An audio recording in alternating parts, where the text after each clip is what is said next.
Thank you. I'm going to leave now.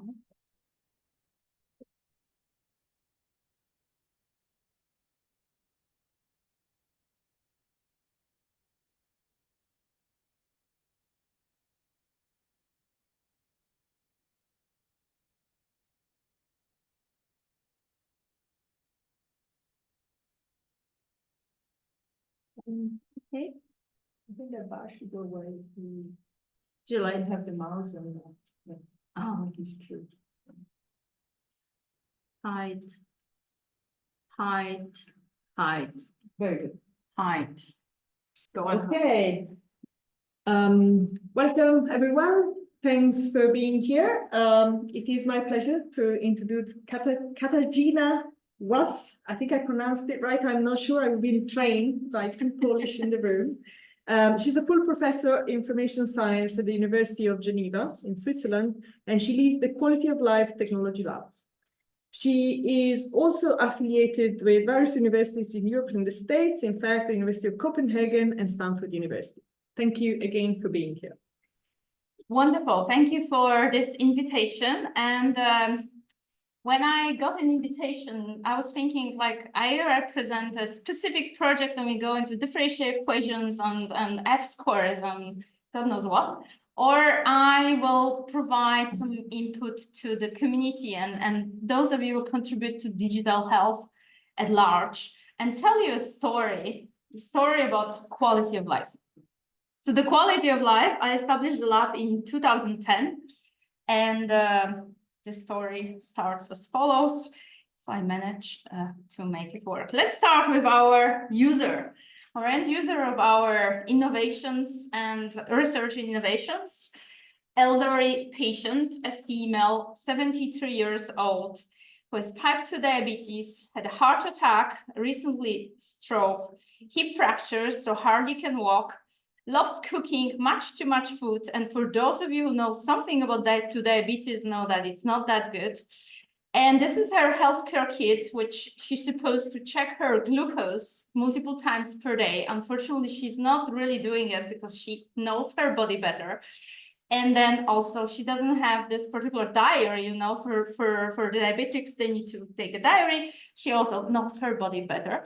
And then also this polypharmacy, so the keyword is polypharmacy, multiple conditions, chronic illnesses, right? So it's comorbidities, and then polypharmacy, and then she's knowing her body better.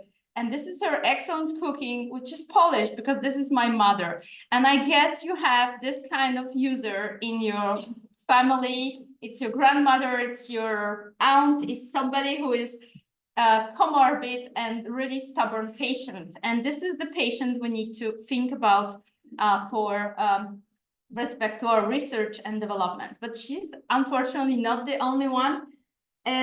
Many of us think that we become sick because of genetics. Unfortunately, more and more research shows that it's our day-to-day behaviors which contribute up to 40, and some recent researchers in this domain point out to 60% our future health and quality of life is really built by day-to-day behaviors, which is, we do know it was tobacco and alcohol, and now we are going after a poor diet and physical inactivity. And we get into the 3 dots, you'll see that sleep also is gaining evidence in contributing to our future health and quality of life state. And that's really worrying, right? Because right now at the doctor's office, when there is a clinical decision making, this is some kind of metadata, not so good. It's a metadata of information which is being gathered towards a clinical decision making. So from the left-hand side, the behaviors will be self-reported. The patient will be asked, like my mother or any other patient, how much do you sleep, how much physical activity you have, what do you eat? And because she doesn't have any notes about her medication or glucose, she can say anything and she may even argue with the clinician, right? So patient-reported outcomes, maybe that's something which you work with. It's any validated scale. It's a questionnaire in which my mother or any other patient could be asked about their daily life behaviors.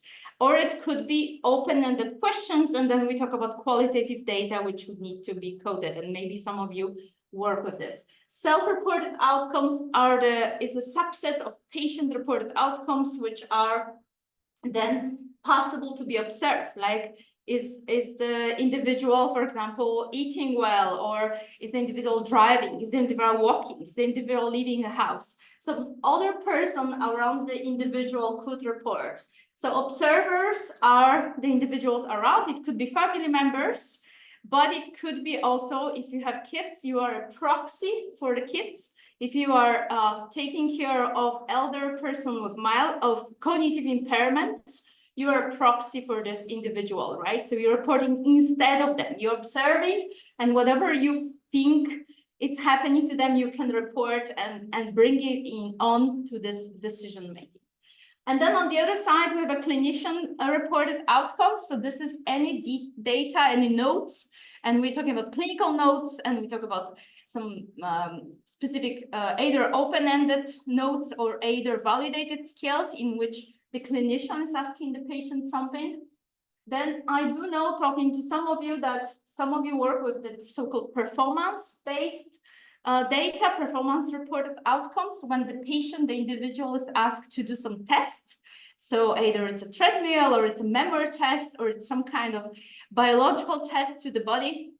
Then the body undergoes a stress, and then it's being reported as one of the input to the clinical decision making. And at the end, we have technology reported outcomes. So technology reported outcomes is anything coming from this technologies and different machines. So it's a blood and X-rays and anything surrounding the measurement of the body at large. So when we talk about PROs, when I mention PROs, I will mention anything self-reported. I sometimes mix, I have to say, I mix sometimes open-ended questionnaires with validated scales, but if it's validated scale, I will tell you. And then I point out that many of us working in the domain of TechROS, right, we're trying to bring this technology-reported outcomes as into this big algorithm for decision-making. And actually, when you look at the paper here, you also realize that wearables and any daily life activity trackers and monitors are not mentioned in the technology reported outcome. And I talked to the authors, and they said, well, yeah, it's coming here. Yeah, the wearables are here, but 2016, we wrote this paper, we're not sure.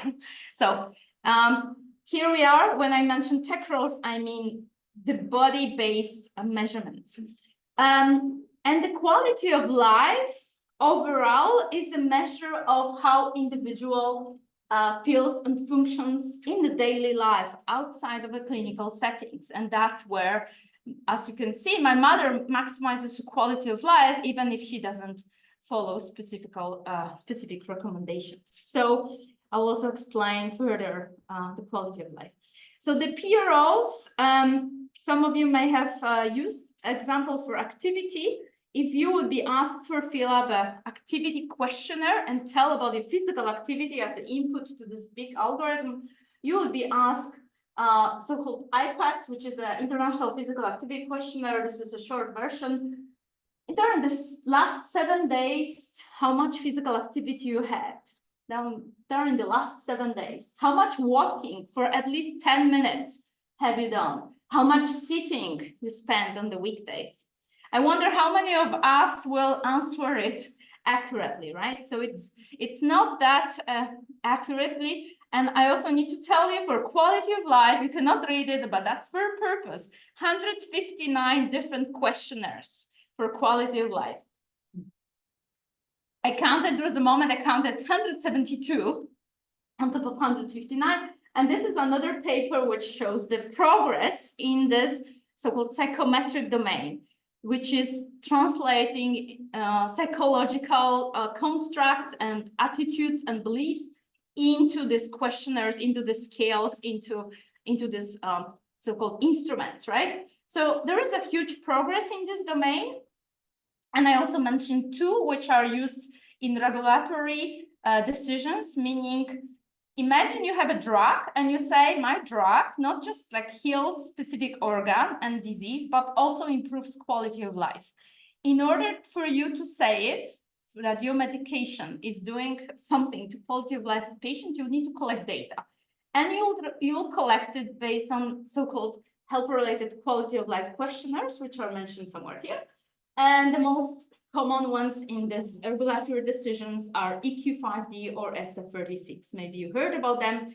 And when I mention them, because I want to later on come back to them and say something about quality of life. So they distinguish and they evaluate, they will ask the individual to fill up 12 or 20, actually it's 12 questions for one of them. And it's like mobility, can you go around? Can you manage usual activities? How much pain do you have? Anxiety, depression, self-care. And SF36, mobility, usual activities, including social activities as a separate question. Social and role, I will mention it later. Pain, emotions, and energy. So there's a specific ways of questions being asked, specific answers which are being recorded. And again, if you're a pharma and you say, my particular medication treatment improves this and quality of life, you need to bring evidence from perspective of the patients reporting it. And one of them is most likely most used in Europe, and one of them is most used in US. But never mind, I just want to say I'll come back to this as this particular view on quality of life of the patient, health-related quality of life. For those of you who are in the domain, it's very interesting also to notice and kind of think which box I am in. I had this discussion with many students and realized that sometimes we're just so focused on specific data source, like the data model, the performance, or the tech, or the clean raw, or perf raw, and we're kind of forgetting that everything else exists and influences our data and the data being collected specifically in the daily life. The more you go outside of the clinic and really the worlds of the clinician and the performance aspect, and you go and out of the blood and X-rays and things which are not really changing that much from day to day, then you may really, you have to think as follows. You have to think, I see it as a so-called Wilson-Clery model, and it's decomposing the whole domain of quality of life and including the health-related quality of life. And it's starting from biological or physiological variables, right? So here's the body, here's the body, here's the body. Okay, but first of all, I wanted to mention, okay, so the PROs, the self-reports is on the other side, right? It's more like, it's the outcome. I will fill up some questionnaire, I will answer some questions, and I will say, but at the beginning, there is a body, and then there is the body with some symptoms, but for healthy individuals, there is no symptoms. And then here we have three different status of functioning. So there is a physical functioning, which many of you work with, which is sleep-awake cycles. This is the beginning, the functioning, physical functioning, sleep-awake cycles, and then mobility. Do I leave the house? For depression patients, right? I talked to some of you who work with depression, anxiety, for mental disorders. Do they leave the house? Do they even took a shower and left the house? And that's a signal, right? So physical functioning. Then on top of it, there's psychological functioning. How do they feel? Emotions, moods, affect, and then social and role functioning. So do they have family? Do they fulfill? Do they have a work capacity, right?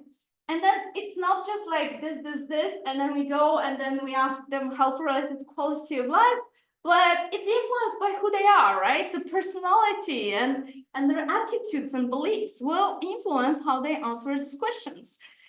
And then the other way, it's environment, right? So environment, the context they are in, the maybe political, economic, maybe also in our research, we also see, like, of course, there's a seasonal changes, right? Like how this all things work. So you have to think from the holistic perspective and not just like the biomedical model from perspective of the organ, I fix it, that's it, it's fixed. No, it's all working together. And unfortunately, there's a lot of confounding variables. So when I say about PROs, I said this is kind of on the other end, right? We ask people about filling out the questionnaires and telling how they feel. And then we have body and context. And then in our lab, and I'm not the only one, again, some of you are doing this as well, the tech roles, right? How do we bring technology to measure all these different things in the context and the body in context. Then the question is like, most likely you're like, what's this quality of life once again? So after evaluating all these different scales and asking myself, what did I do? Why did I name my lab quality of life? Why it's my vision? Why I really want to do that? Do I really want to do that? I've been asked if I am philosopher, psychologist, where are my sociological or medical diplomas? And it's data-driven, computer scientist. So I follow, there was a moment I said, that's it. Following World Health Organization, it's a World Health Organization quality of life model, which is comprehensive to these different domains, right? So you have a physical domain, psychological domain, social relationships, environmental aspects. And then it's also applies because the SF36 EUQ5D are health-related quality of life. And in many cases, this health so-called ceiling or the effects, which means that you always will answer, I'm healthy, I'm good, I can live, I live my life, I have daily life activities, and there will be like no signal in this health-related quality of life if you are in a good shape and really healthy. So World Health Organization developed the model which is used for general population, and it's for evaluation of quality of life, has been translated in 100 languages, and it has psychometric features and has been evaluated and so forth. So we said, okay, how about from perspective of the data, as I said, from perspective of our lab, quality of life lab, we treat it as the variables. They call it facets. We treat it as the variables, and we're looking into ways of quantifying those, right? So we're looking into ways of quantifying those, which will be like activities of daily life and mobility and feelings and personal relationships, financial resources, so forth. What are the data sources we could bring in order to quantify it and to quantify the quality of life of the individual in the context? Because the self-reported outcomes, there's so much development and there's so much research on the psychometric values of these different questionnaires. But as I said, and as we agree, they are very infrequent, very context-less, right? And very subjective, beliefs-based, memory-based, social acceptable answers, right? If my mother doesn't want to say what she did, she'll just lie, right? And nobody can prove. And then very qualitative. So I wanted to say also something about behavior, and I wonder if it's going to work. Today, start working on not touching your face, because one main way viruses spread is when you touch your own mouth, nose, or eyes. Exactly, that summarizes what the challenge is with behavior and behavior change, right? So this person was definitely demonstrating lack of behavior change. So I was pointing out the behavior is self-reported. I hope it goes. So behavior is self-reported, and also it's really depending on who is reporting and how. But if you cannot measure it, we cannot improve it, right? So I'm not the only one pointing out that we started to look into so-called digital biomarkers, behavior markers, behavior, like there's a genome and now we want to have a behavior, right? Digital phenotyping, that's another one which I also somewhere have it. Well, how do we do that? The big picture is that what I think it's, and what I see also you research it, what is always speaking silently is the body. How can we measure the body in context and derive it from perspective of the body, right? So here we are, I'm almost never offline. And we have a phone. We have a phone as a strong sensor for behavior, where we go around. But here we have 438 different wearables. That was a specific research we have done based on different, scrapping different databases and looking through literature, 438 devices which could be put on the body and measure different aspects of activity, which will be more like physical functioning.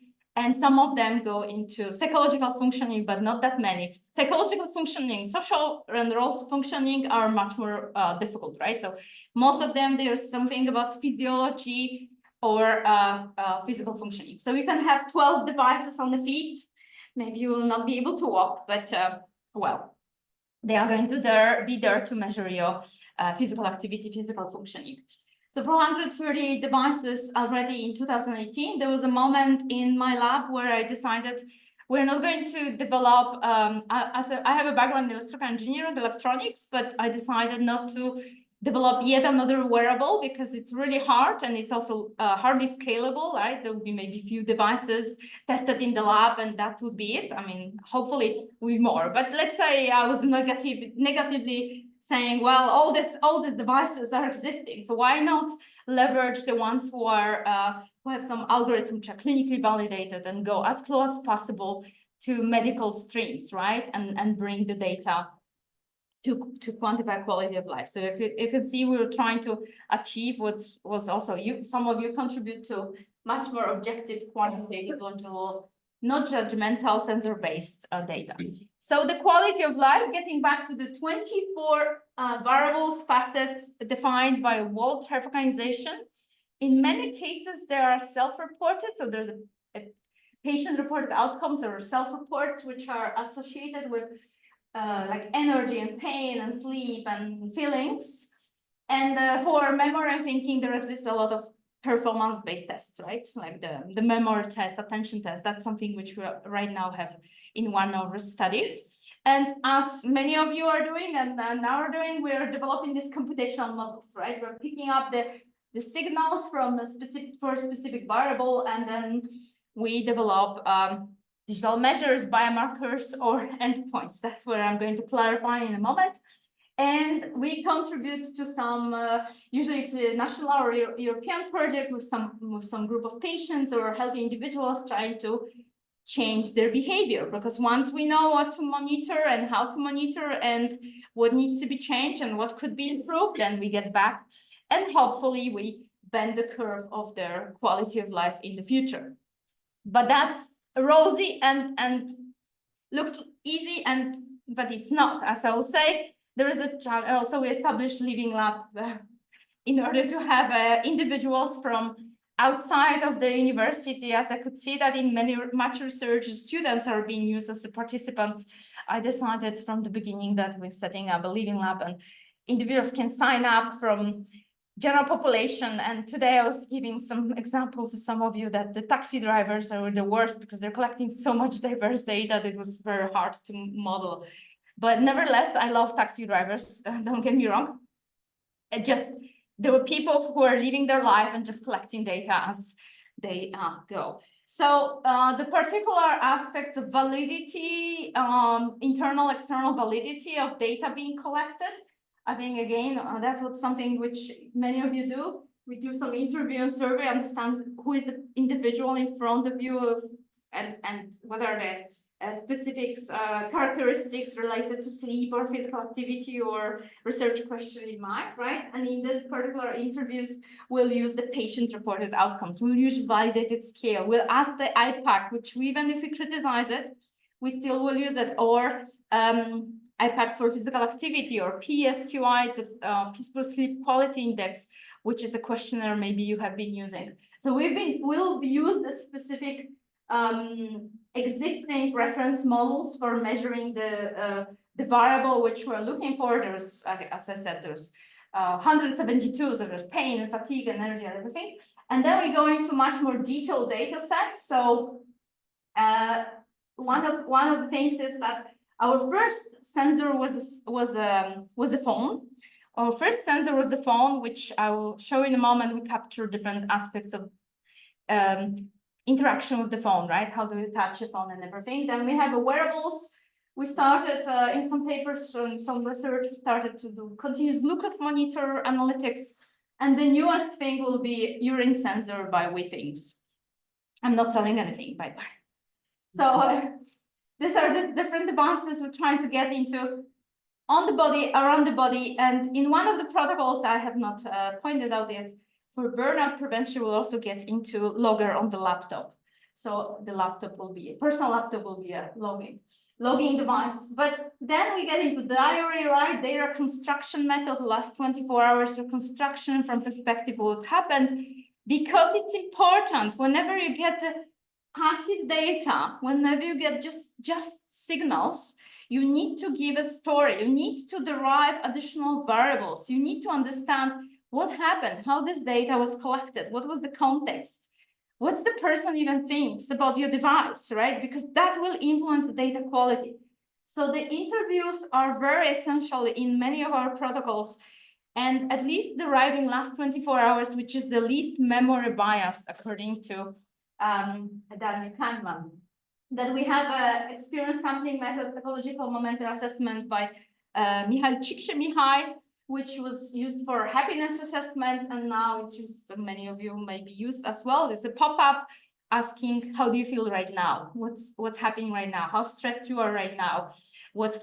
Depending on research questions, once again, you have this pop-up question. So it gives us view on a minute, day to a week to the interview, and then ideally longitudinally, ideally passive as possible in between the active assessments. So the log, I told you, and I wanted to show you, that was something which has been developed by my postdoc many years ago, and now have to continue by my students. And sometimes it's harder because some APIs are closed, and sometimes it never gets easier. Actually, I should not say it. But here we have the phone on and off, the touches, the applications being used, the battery charging, the networking, and then the movement. So I also want to say at the beginning, we've been using the raw GPS. I think the community, when I think about community and ask our colleagues, I think everybody starts with raw GPS data and raw accelerometer data. We try to label it, right, from the phone before the wearable existed. Now, later on, we learn, we model so-called life space. So the top locations, the home, the office, the gym, the friend's house, girlfriend's house, whatever. And that's for this, we just need Wi-Fi and mobile, and the movement is already provided. There is a API for that. So the phone as a rough mobility sensor, it works good enough if we don't have a wearable. We have tons of data, and again, we can pop up, thanks for this logger, we can pop up a questionnaire, right? We had a study in which we had a transportation usage, so which based on geofencing, we knew somebody entered particular tram or bus or exited, so we could pop up a question.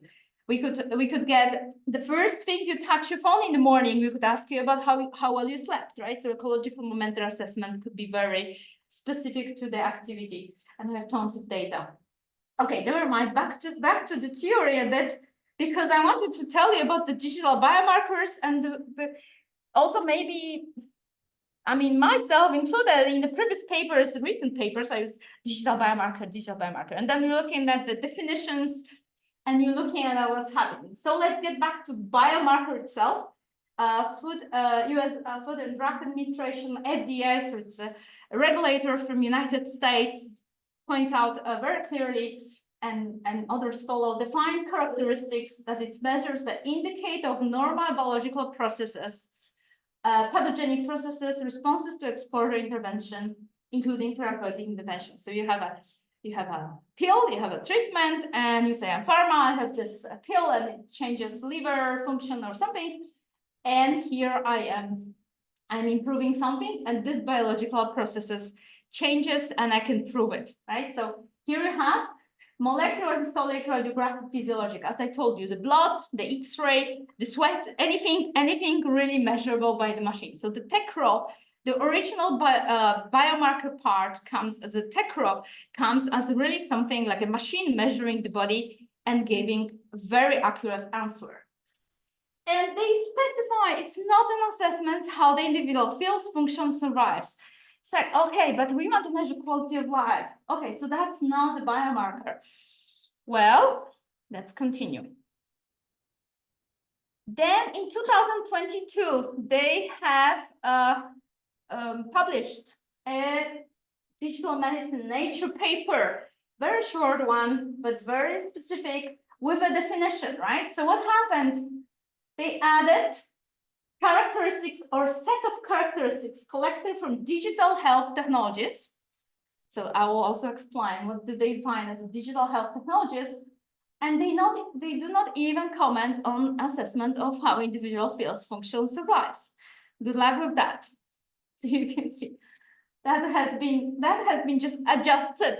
Things are collected from digital health technologies. Now it's a digital biomarker. Not helping, not helping. So, and then it was funny because when you look at the around, like FDA aims to stop misuse of the term and set the record straight. Okay, sorry, but it's not clear. It's still not clear. How do we measure how individual feels and functions, the quality of life? And also, it's not helping to the digital health technologies. Although, of course, I should say they're regulators. They know what they're doing. So we need to follow. Digital health technologies, it's a software or hardware, right? So you have a hardware, sensors, wearables, and software.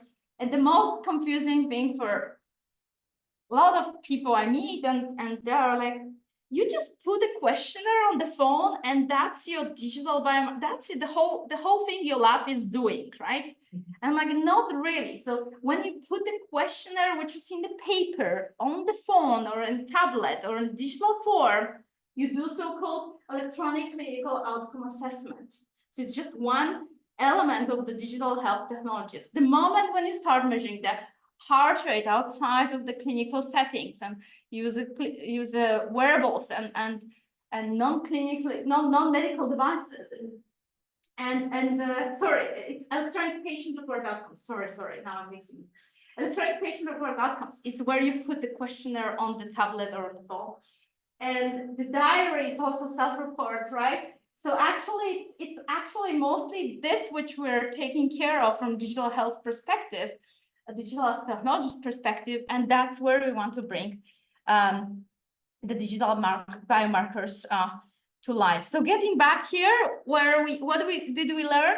That the original definition of biomarkers is related to blood and X-rays and everything else which the machine can measure from the body in the clinical settings. Now we bring the digital biomarkers and we bring these wearables, and then what's happening, and then we try to measure how the individual feels or functions, right? And here comes the hope. The hope and the help comes from Digital Medicine Society. For those of you who have not heard about this, and they are a digital health domain in any form, please subscribe to them. I'm not selling anything again. Please subscribe to them. They're a really excellent organization, which is bringing pharma together and scientists together and trying to make sense out of everything what's happening in digital health overall, and also collaborating with DAs and publishing papers and setting the record straight and setting this particular guidance and everything what they can help with from perspective of bringing this digital data to clinical trials and clinical practice.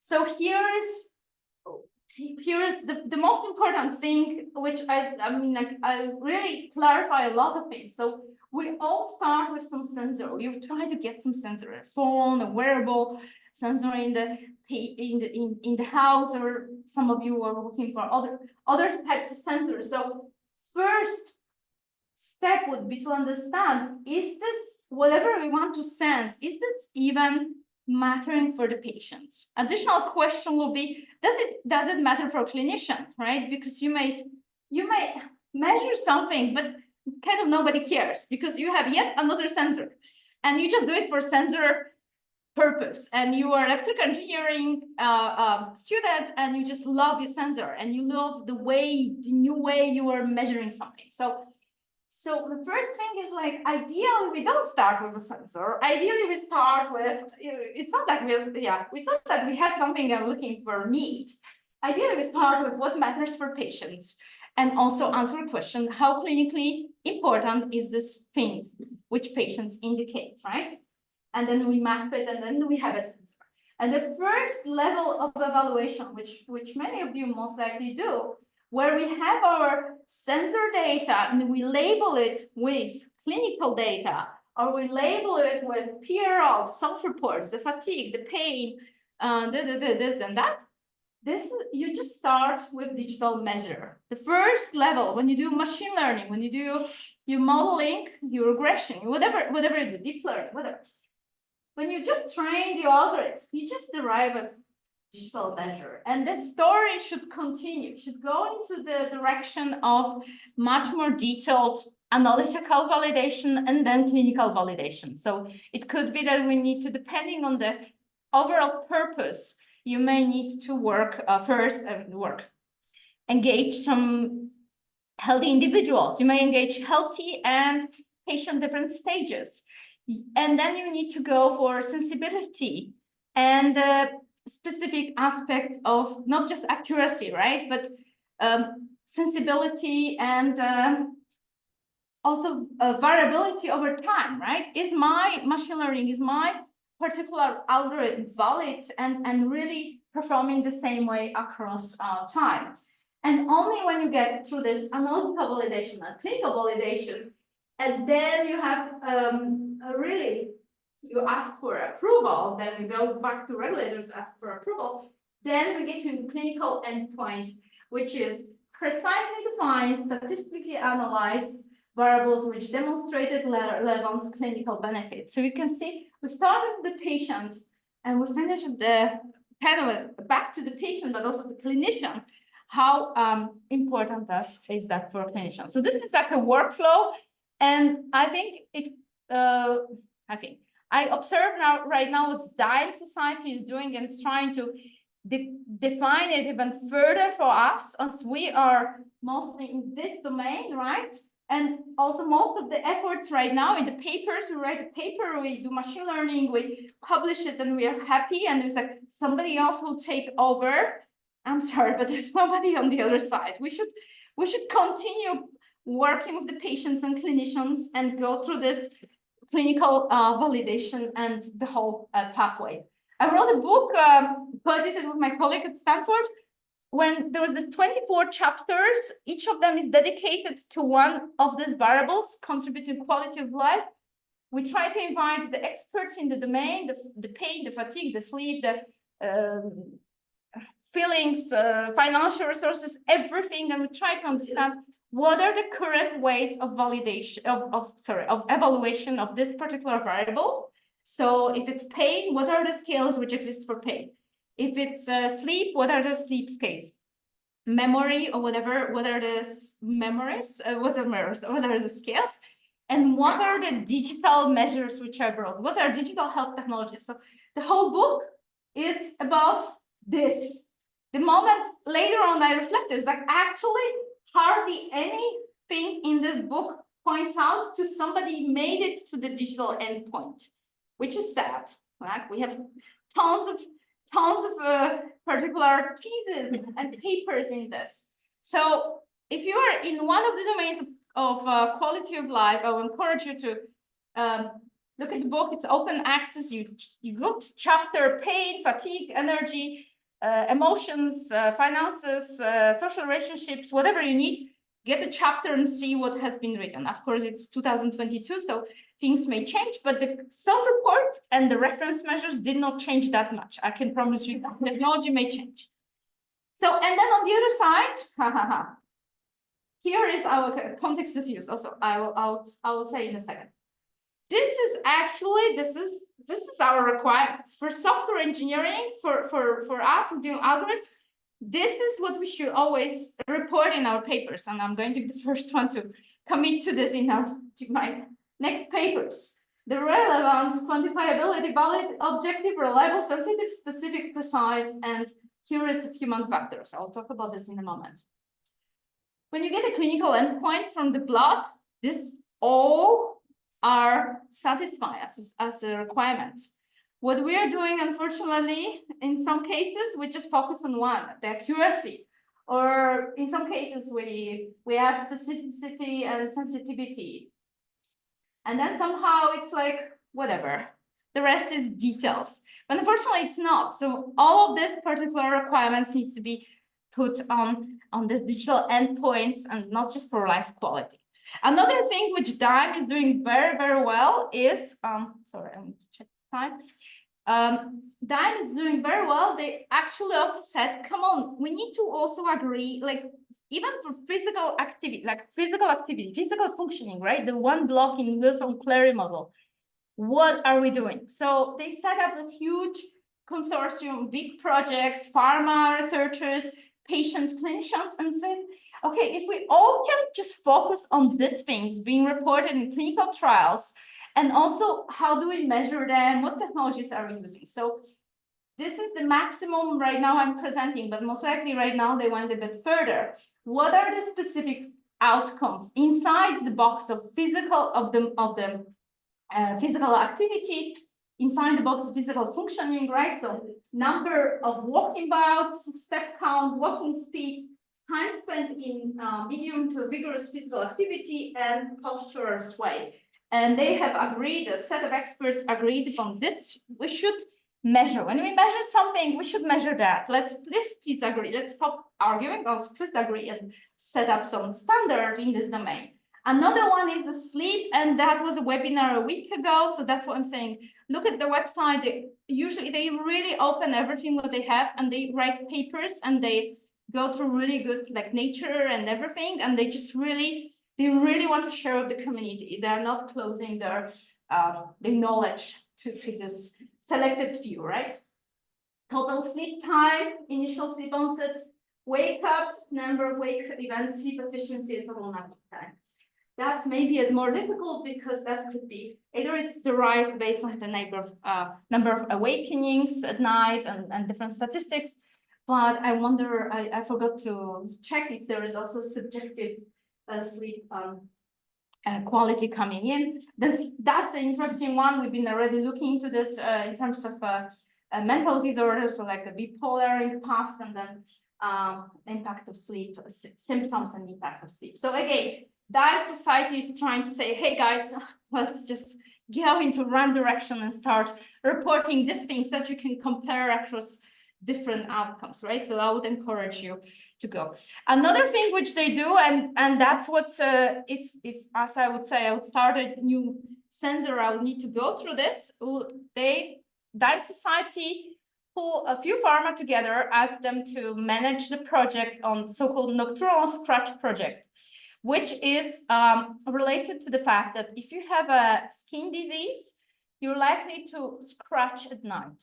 I mean, that will be one of the particular behavior, characteristics. So there's itching, and then the consequence of itching is scratching, right? So actually you're not measuring the itching by means of scratching, you're measuring the itching. But you know, when you really deep into their discussions, you see that it's not that easy, because sometimes people put lotion in order to minimize the itching, but still itching would appear. So like, you know, there's confounding factors.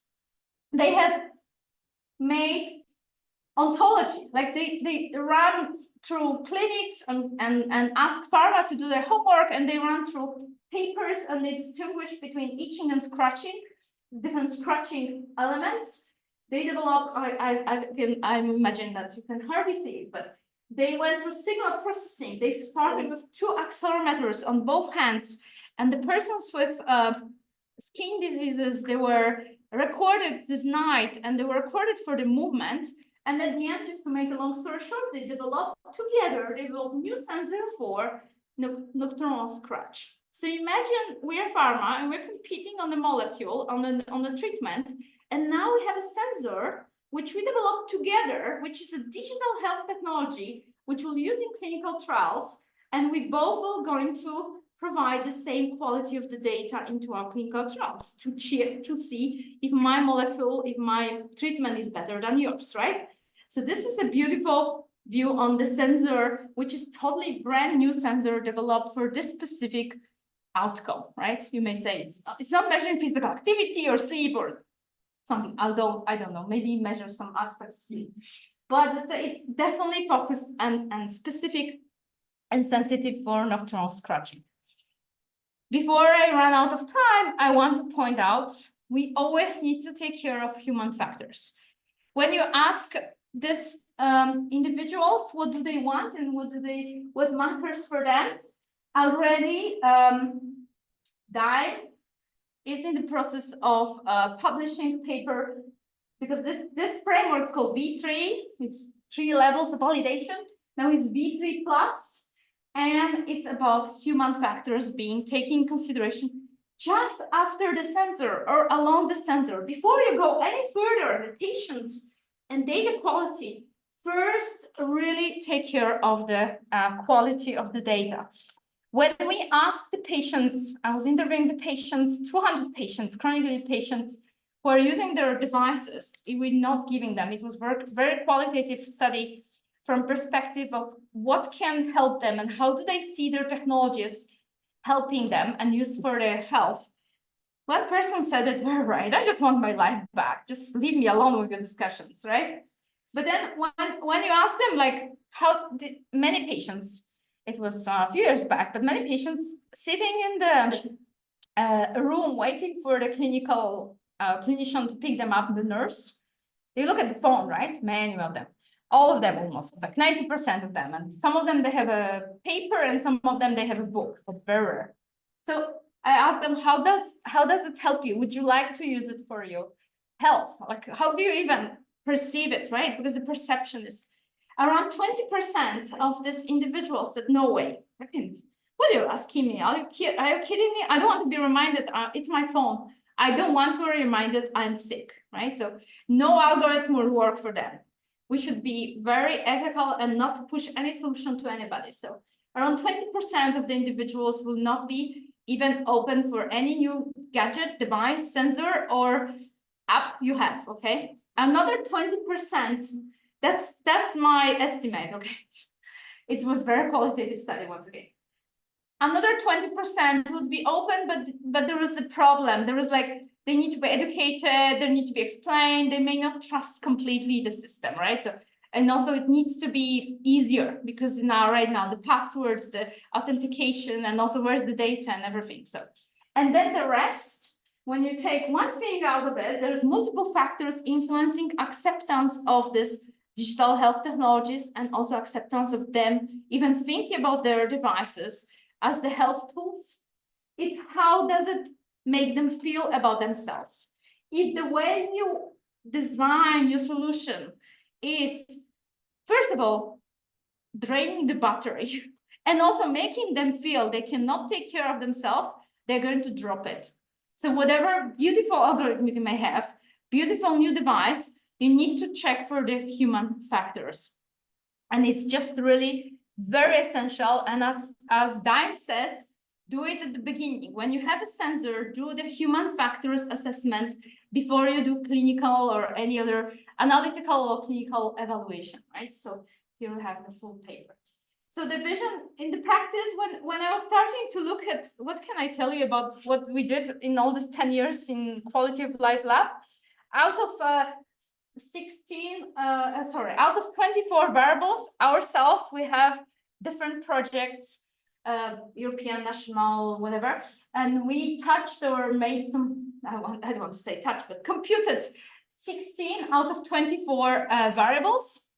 And then I wanted to also come back to EQ5D, right? And SF36, I told you at the beginning, they only cover elements of physical health, mostly physical health, and some elements of psychological health, right? So the question about mobility, pain, and energy, you can see that SF36 and EQ5D are very much health-related quality of life, and it's just a subset. My vision is that I want to monitor everything and get into geographical information systems and get into transportation, access to healthcare, access to nature, everything, right? So in different papers, I have gotten this vision, and then it's still fragmented. I still am not at the level of endpoints of quality of life. So it's a developing story, and it will be, I guess, for a while, and help is appreciated.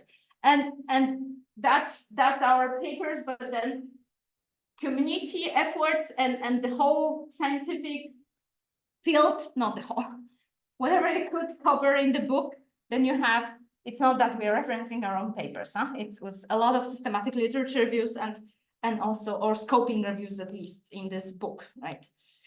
Okay, so last just the snapshots, because I know that some of you may be interested.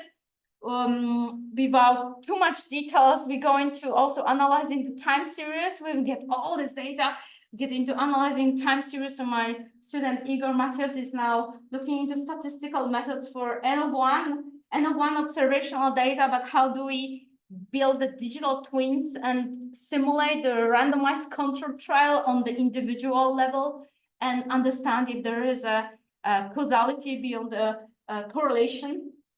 And then longitudinal behavior data, we got into transformers. That was also what I discussed with some of you.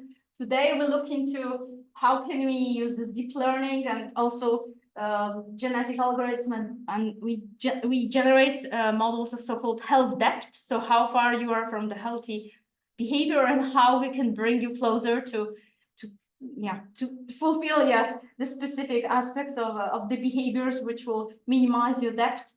And it's already published, the systematic review of architectures for visual data analysis for transformers.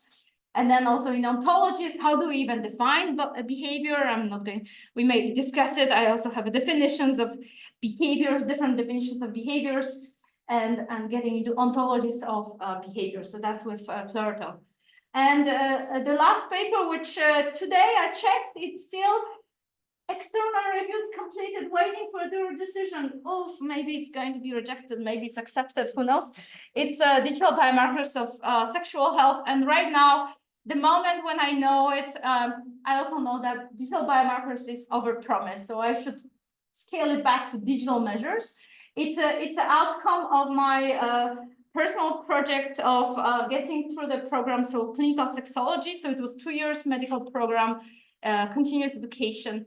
And I have done a research study with few individuals collecting sexual health information for 4 weeks with wearables, including a smartwatch and the continuous glucose monitor and the phone, and a lot of interviews. And I report on much more qualitatively into the paper, like what does it mean to digitalize our sexual health aspects and how to bring it back to clinical trials of care. And the homework, I have homework for all of you. We need to start from the devices and sensors. If you work in any protocol, please try it yourself. Please promise me, you always try it yourself. Bring the device home, ask your PI to buy additional one, test it at home, rotate, check the data quality. You are not believing how many things you can avoid later. You're just sitting in front of the data, which is supposed to be collected by the patients, but you have no idea what biases are hidden there and what does it bring. So be much more meaningful for you as well and for the patients. Ideally, you get N of 1 baseline, right? And longitudinal impact of something. Holistic, so also think psychologically, socially, environmentally, multi-stakeholder. We had devices which have been giving, at Stanford, it was actually Fitbit, right? Maybe some of you work with Fitbit. And you know that somebody would say, I don't know, I don't like it, it's plastic, and I have a Rolex watch, right? So they will not wear it. So like, I really want you to think about the holistic point of view. This is a funny example, but there are also the ones which I pointed out, that the person said, I don't mix my phone with my health. So, well, what kind of data quality you can expect from this person, right? But no judgment, always ethical, no judgment. And mixed methods approach, it really makes wonders if you start talking to people and get some diaries, get some interviews. From time to time, you meet the patient, observe, you even sit in the room of the clinical support. And I think that's, yes, thank you. All This right. clock says 2 I know that's behind. I'm sorry if I that you led you. I know I'm in different time We'll zones, but take like, some questions from the audience, and if you're online, if you type, I might read it. And we may read please it. feel free to go whenever you have to. Any questions? I can start with one. Perhaps it's more general. So, you know, some of these sensors are imprecise. And Yeah, so many, yes. I usually in my talks, I point to a particular sleep study that says that all the sleep trackers are not as precise as polysomnography, so the ground truth for sleep. What do you feel about that? I mean, you've talked a lot about what's your view? Yeah, so polysomnography is the approach which is more the performance based, although it's in the lab, you sleep in the lab, right? And you have it labeled by trained expert. So also actigraphy, which if you send people with the wearable device, which is actigraph based, just activity tracker, they also have the same problems. If you don't move and you try to sleep, they will label as sleep. So all of them, they have the same error. And what we do in our algorithm, we account for the error. So we as we discussed earlier, we're looking for ideally longitudinal patterns of change in behaviors rather than exact minute by minute analysis, right? So we all deal with this somehow. So my view is that in polysomnography, you have 1 day of data, while here you have months and years. So it's like if somebody, yes, if somebody is not sleeping well, like we have seniors which were sleeping, for example, 11 hours, and they say, oh, I'm sleeping 11 hours. But you know, it's like for years and months. And then we had another study with working mothers for 6 months, at least one kid under age of 10, and the mother needed to be, it was in Denmark, and the mother needed to work at least 50%. Some of them were sleeping 6 hours consistently for a whole 6 months. And it's not the deadline, because we also had a comparison. We did have a study of a student at the same time for 6 months. And then you see 6 hours, 11 hours, and 6 hours before the exam. And then, you know, they sleep for 8, 7, 8, 9, 10 hours. They party the weekend, we see it, everything. But, you know, the working mother was like, so it's a trend and not exact amount of minutes. That's what we're looking for. There's a question online. The data collected from digital technologies tend to be biased to more affluent communities and those that are more trustworthy of the technology. How can we trust that the data we collect will reflect the global population when there is this bias? It's an excellent question. Thank you very much for pointing out. And exactly, we should be reaching to the persons who need it the most. And recently I had this discussion with my own students where we said, if we have a phone as a sensor and then we have a wearable, now use your skills, computational skills, and show how the phone only can be used for measuring what we need. Because now many of us have a phone, and specifically Android phone, which many more open APIs. And then think about this. So I don't have an answer. We are all struggling with it. I can also tell you that at Stanford study with liver transplant patients, some of them are really sick, and that was a clinician who selected them, and that was really good for us. We will never reach these people. So yeah, it's a collaboration as well.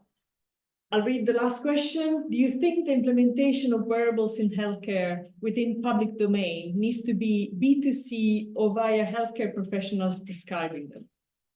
Oh my God, that's a that gets into, I'm at School of Economics, so I should answer this very nicely. So some numbers and everything. B2C or look, wow, it depends. Oh my God, it depends. Look at what happens in Germany. The digital medicine revolution, prescription devices and apps are being prescribed. And actually next week, no, in 17th of May, we have a speaker online. If you're interested, at 8 o'clock in the morning, he gives a talk. Anyway, it's prescribed by the clinician and it's reimbursed by the insurance company. And it's some of them apps and solutions have a wearable. But I have to say, how many apps we have online for digital health? I don't know, 200,000, 300,000. I try to find the number.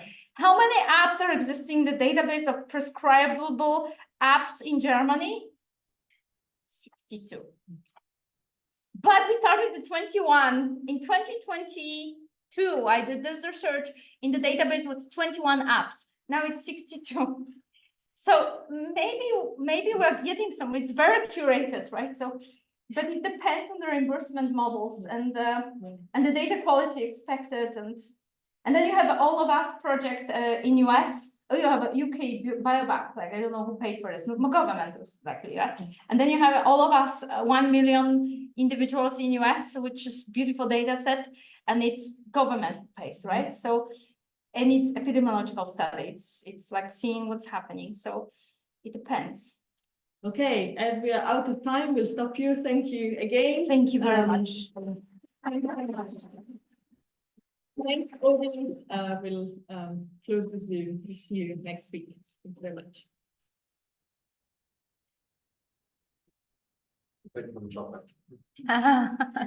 Of course, you came here for chocolate. That's my logo. Okay. Yeah. Yes. Oh.